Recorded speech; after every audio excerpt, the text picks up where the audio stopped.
అవినీతి సామ్రాట్ జగన్ రెడ్డికి మంత్రి మండిపల్లిని విమర్శించే నైతికత లేదని మాజీ రాష్ట్ర డైరెక్టర్ కొమరా వెంకట నరసయ్య అన్నారు. ఆయన గురువారం ఒంటిమిట్ట హరిత హోటల్లో మీడియా సమావేశాన్ని నిర్వహించారు. వారు మాట్లాడుతూ జగన్ రెడ్డి ప్రభుత్వ హయాంలో జరిగిన 3,500 కోట్ల అవినీతి లిక్కర్ స్కామ్లో అంతిమ లబ్ధిదారుడు జగన్ రెడ్డియే అంటూ సిట్కో ఆధారాలు లభ్యం కావడంతో తనను ఎక్కడ అరెస్టు ఖాయమో భయంతో నకిలీ మద్యం సమస్య వైఎస్ఆర్ పార్టీ రాష్ట్రంలో ప్రవేశపెట్టిందని అన్నారు.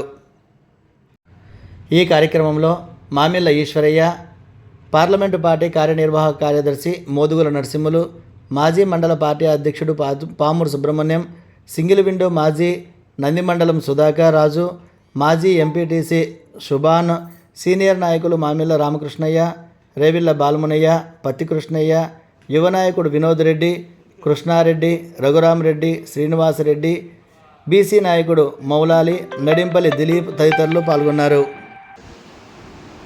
రాష్ట్రంలో నకిలీ మద్యం అంటూ వైఎస్ఆర్ పార్టీ లేవనెత్తిన దుమారం అది కేవలం వైఎస్ఆర్ పార్టీ సృష్టియే. జగన్మోహన్ రెడ్డి తొత్తులుగా ఉన్న నాయకులు కొందరు ప్రమేయం స్వయంగా ముందని తెలిసినా కూడా ములకల చెరువులో ఎక్కడైతే లిక్కర్ తయారవుతుందో ఆ కేంద్రం వైఎస్ఆర్ పార్టీ నాయకుల పేరుతోనే రిజిస్టర్ అయి ఉన్నా కూడా ఆ సంగతిని బయటపెట్టి పక్కన పెట్టి ఈరోజు ఆ నిందంతా తెలుగుదేశం పార్టీ పైన మోపుతున్నారు.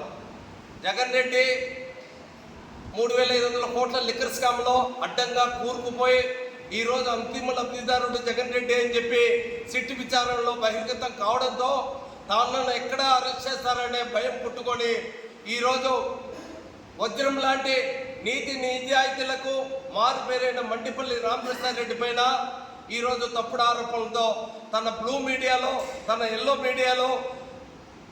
మీడియాలో ప్రచారం చేసుకుంటున్నాడు. ఇది ముమ్మాటికి అసత్యం. రాష్ట్ర ప్రజలందరికీ తెలుసు జగన్ రెడ్డి ఒక అవినీతి సామ్రాట్.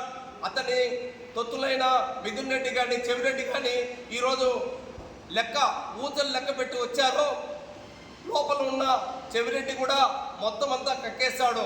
ఈ స్కామ్ వెనుకలు ఉన్నది ఎవరికనేది కూడా చెప్పడం జరిగింది. త్వరలో జగన్ రెడ్డి కూడా జైలు ప్రాప్తి జరుగుతుంది. జగన్ రెడ్డి నీతులు చెప్పే నైతిక విలువలు ఆయనకు లేవు.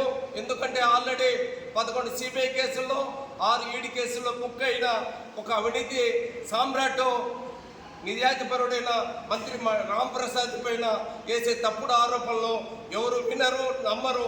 ఖచ్చితంగా ఈ సత్యాన్ని జగన్ రెడ్డి గ్రహించాలా, అతని మనుషులు ఈ జిల్లాలో ఉన్న నాయకులు గ్రహించాలా. ఎవరికి ఎన్ని వేల కోట్ల ఎన్ని లక్షల కోట్ల ఆస్తులు ఉన్నాయో ప్రజలందరికీ తెలుసు. 4 దఫాలుగా ఎమ్మెల్యేగా పనిచేసిన మండిపల్లి రామప్రసాద్ రెడ్డి ఆస్తులు ఎంతో తెలుసు. జగన్మోహన్ రెడ్డి ఆస్తులు ఎంతో ప్రజలందరికీ తెలుసు. నీ నీతులు మానుకోమని చెప్పి జగన్మోహన్ రెడ్డికి సలహా ఇస్తూ 11 సంవత్సరాలుగా బయలుపల్లి తిరుగుతున్న ఒక వ్యక్తి మాట్లాడే మాటలు విశ్వసించే స్థాయిలో ఆంధ్ర రాష్ట్ర ప్రజలు లేరు. నువ్వు మాట్లాడే మాటలకు విలువ లేదు, నైతికత లేదు. నువ్వు ఒక అనర్హుడివి. నీతి నియమాల గురించి నువ్వు మాట్లాడితే దయ్యాలు వేదాలు ఉల్లించినట్టే అవుతుంది. అమర్నాథ్ రెడ్డి ఈరోజు